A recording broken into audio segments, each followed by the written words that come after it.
Assalamualaikum warahmatullahi wabarakatuh. Halo sahabat semuanya, teman-teman di sana semuanya dimanapun berada. Pagi ini Gunung Talang keren banget, indah banget pagi ini.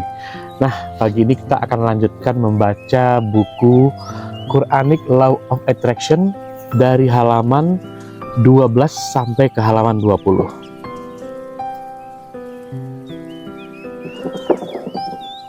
Al-Quran sumber hukum ketertarikan. Mungkin Anda tercengang ketika membaca judul buku ini, Quranic Law of Attraction. Mungkin juga berbagai pertanyaan mulai menari-nari di kepala Anda. Benarkah Al-Quran telah menggali seluk-beluk Law of Attraction? Kalau memang benar, ayat-ayat apakah yang menguatkannya? Lalu bagaimana mendayagunakan Al-Quran untuk menemukan kebahagiaan dan kesuksesan?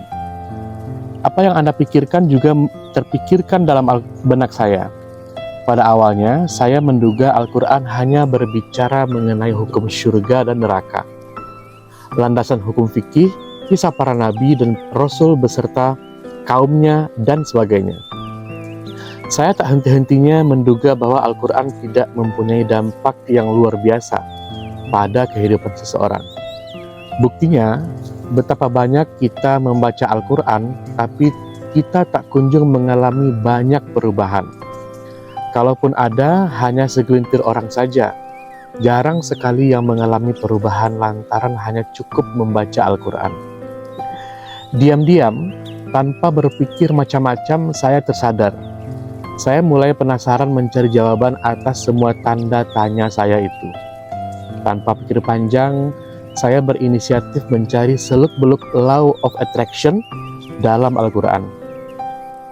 Di tengah malam, saat ketentraman hadir, saya membuka kembali file-file catatan harian saya. Lalu saya tengok ajaran-ajaran Al-Quran yang terkait dengan jalan hidup saya. Saya sambungkan simpul-simpul catatan saya dengan mushaf Qurani. Singkat cerita, ternyata dugaan saya tepat. Hal-hal yang saya alami dalam kehidupan ini ternyata sesuai dengan hukum-hukum Allah yang termaktub dalam Al-Quran. Saya merasakan apa yang saya jalani selama ini ternyata sudah tertulis dalam Al-Quran. Sebagai contoh, ketika saya menjelek-jelekan orang lain, malah saya yang mendapatkan pembalasan dari Allah. Saya pun dijelek-jelekan oleh orang lain. Ketika saya memberikan sedekah pada peminta-minta, justru beberapa hari kemudian saya mendapatkan rezeki 10 kali lipatnya. Allah telah melipat gandakan rezeki yang saya syukuri. Mungkin inilah sinyalemen Allah atas perbuatan jahat akan dibalas dengan kejahatan pula. Begitupun, kebaikan akan berbalas kebaikan sesuai dengan prinsip hukum ketertarikan. Bahkan Allah akan melipat gandakan ganjaran-ganjarannya dan meninggikan martabatnya.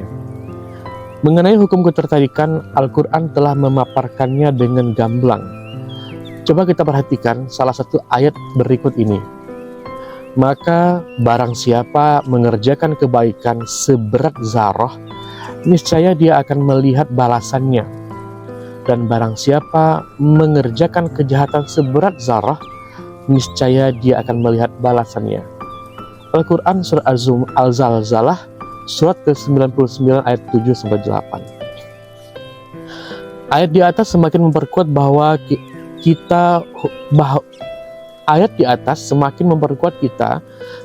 hukum ketertarikan telah ada sejak Al-Quran diwahyukan kepada Nabi Muhammad SAW. Coba renungkan, selami dan hayati maksud ayat di atas. Kebaikan akan berbalas kebaikan, keburukan akan berbalas keburukan. Betapa Allah telah mengingatkan kita untuk selalu berpikir positif dan memancarkan kebaikan itu pada orang-orang sekitar kita. Hasilnya, orang-orang sekitar kita atau alam semesta akan memberikan pula kebaikannya pada diri kita. Kebaikan dibalas kebaikan. Allah senantiasa menganjurkan kita supaya berlomba-lomba menebarkan kebaikan. Fastabiqul khairat. Allah sangat melarang kita berbuat kekasaran, syai'at, dan kerusakan, fasad. Bahkan kepada orang yang selalu berbuat jahat, kita pun harus bersikap baik padanya. Misalnya, kita diperintahkan melawan kejahatan dengan cara yang lebih baik. Di dalam surat Al-Mu'minun, surat 23 ayat 96. Di dalam surat Al-Fussilat juga ada surat ke-41 ayat 34 tentang berdebat dengan cara yang baik. Ada juga di dalam surat An-Nahl surat ke-16 ayat 125. Dalam setiap detik kehidupan, kita diarahkan untuk memancarkan cahaya kebaikan dan merembetkan getaran kebajikan ke dalam alam semesta. Dalam ayat lain, Allah telah mengukuhkan bahwa manusia seharusnya meyakini akan adanya hukum ketertarikan dalam kehidupan ini. Menarik bukan? Subhanallah. Mari kita simak baik-baik firman Allah berikut ini. Dialah yang menjadikan bumi untuk kamu yang mudah dijalani. Maka jelajahilah di segala penjurunya dan makanlah sebagian dari rezekinya. Dan hanya kepadanya dan hanya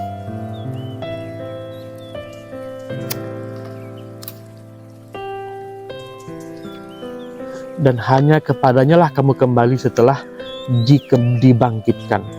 Al-Quran surat Al-Mulk surat ke-67 ayat 15. Ada lagi, dan carilah pahala negeri akhirat dengan apa yang telah dianugerahkan Allah kepadamu, tetapi janganlah kamu lupakan bagimu di dunia dan berbuat baiklah kepada orang lain, sebagaimana Allah telah berbuat baik kepadamu. Dan janganlah kamu berbuat kerusakan di bumi, sungguh Allah tidak menyukai orang-orang yang berbuat kerusakan. Surat Al-Qasas, surat ke-28 ayat 77. Di manakah letak hukum ketertarikan kedua ayat di atas? Ayo, mari kita telusuri. Perhatikan penggalan ayatnya. Dialah yang menjadikan bumi untuk kamu yang mudah dijelajahi. Pernyataan Allah ini didahului oleh pikiran positif. Allah memberikan keyakinan pada kita bahwa hidup ini mudah, tidak susah. Kita tidak perlu memikirkan kesusahan dalam hidup. Rasakan bahwa hidup ini mudah. Dengan pernyataan tersebut, getaran positif telah terpancar ke alam sekitar. Kemudian Allah melanjutkan firman-Nya, jelajahilah. Maksudnya, kita diperintahkan untuk berusaha dengan penuh hasrat dan keceriaan, bahwa hidup itu mudah. Nah, dengan mengaktifkan hasrat atau rasa ceria ketika berusaha mencari rezeki, sesungguhnya kita telah mengizinkan kelimpahan rezeki memasuki hidup kita. Ini sangat sesuai dengan hukum ketertarikan. Setelah kita berusaha dengan penuh hasrat, Allah menutup ayat tersebut dengan sikap pasrah atau penyerahan diri kepada Allah. Tawakal. Saat itu kita semakin optimis bahwa kita akan mendapatkan banyak rezeki dalam hidup. Mungkin hari ini kita belum memperoleh rezeki sesuai dengan harapan kita. Namun, kita pasrah padanya bahwa Dia akan tetap melancarkan rezeki dalam hidup. Kita hanya membutuhkan keyakinan kuat dengan berpikir positif, berusaha, dan memasrahkan hasil akhir kepadanya. Pada gilirannya, di suatu titik tertentu, kita akan mendapatkan banyak kekayaan nikmat. Bahkan, kita pun menjadi lebih bahagia dengan kekayaan itu. Perhatikan ayat berikutnya. Berbuat baiklah kepada orang lain sebagaimana Allah telah berbuat baik kepadamu. Dan janganlah kamu berbuat kerusakan di bumi. Sangat jelas sekali, bukan? Ada hubungan sebab akibat. Kebaikan dibalas kebaikan. Dari pernyataan tersebut, sudah jelas ayat ini menguatkan hukum ketertarikan di alam semesta ini.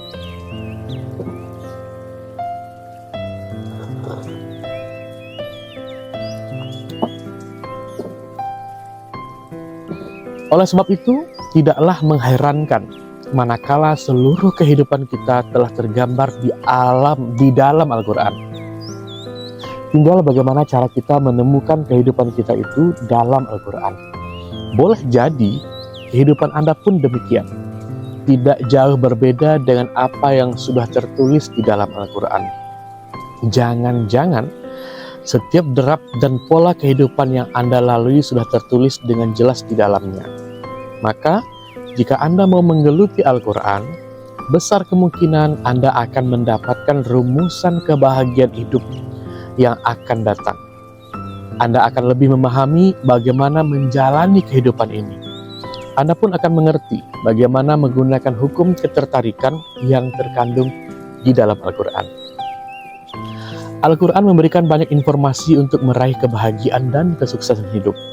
Al-Quran memberikan banyak informasi untuk meraih kebahagiaan dan kesuksesan hidup. Al-Quran bukanlah hanya sekedar omong kosong belaka. Saya sendiri alhamdulillah telah merasakan sinar Al-Quran dalam kehidupan ini. Saya pun ingin membagikan kepada Anda melalui buku ini. Selama ini, saya merasakan bahwa Al-Quran memberikan energi dalam kehidupan. Setiap kali selepas membaca Al-Quran, hati nurani saya bertambah cerah. Kehidupan saya yang karut-marut tidak karuan mulai membaik. Setelah rezeki saya yang pas-pasan mulai tercukupi, keadaan keluarga saya pun mulai menjadi harmonis. Al-Quran seolah-olah menarik ulur jiwa saya menuju kebahagiaan dalam kehidupan ini. Saya ditaburi oleh kebahagiaan yang sumringah. Sebelum saya menggauli Al-Quran, hidup saya tidak punya arah. Hari demi hari yang terus berganti, seakan-akan saya seperti robot kehidupan. Makan, kerja, dan tidur secara kaku. Kekayaan yang saya miliki terasa tidak ada artinya. Hidup punya banyak harta, tapi kebahagiaan tak kunjung menyelinap di dalam hati ini. Saya mengalami krisis kebahagiaan. Gaji yang saya peroleh tiba-tiba habis, entah kemana. Dalam keadaan seperti ini, hati nurani terdalam saya menjerit-jerit. Alhamdulillah, setelah memaknai hidup dengan Al-Quran, saya mulai menyuntikkan energi dan kekuatannya ke dalam jiwa saya. Alhasil, sekarang ini saya bertambah bahagia. Bahkan ketika permasalahan datang bertubi-tubi, saya semakin bertambah tenang. Tumakninah bersemayam di dalam hati saya. Apa yang mesti ditakutkan? Bukankah Al-Quran menyediakan segala jawaban problematika hidup ini? So, mengapa mesti stres? Mengapa mesti takut menjalani kehidupan ini? Enjoy aja lagi.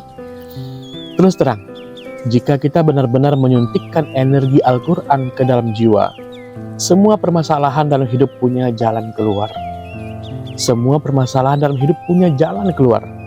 Kita rasa-rasanya sangat mudah menghadapi hidup ini. Anehnya, ada saja keajaiban yang kita peroleh. Tidak disangka-sangka, dapat hadiah mobil baru. Atau kita tak pernah menyangka, tetangga dekat kita memberikan pinjaman. Saat kita merasakan keterjepitan, justru dengan dekatnya diri kita pada Al-Quran, insya Allah jelas, teramat jelas jalan keluar pasti Anda dapatkan. Pesan Allah teramat jelas, yakni bertakwalah, niscaya kita akan memperoleh solusi hidup. Tak perlu khawatir, Anda yang selama ini belum mendapatkan kekayaan, kesuksesan, dan kebahagiaan, sekaranglah saatnya Anda untuk berinteraksi dengan Al-Quran. Kemudian Anda manfaatkan energinya untuk menghidupkan kebahagiaan Anda. Terima kasih. Assalamualaikum warahmatullahi wabarakatuh.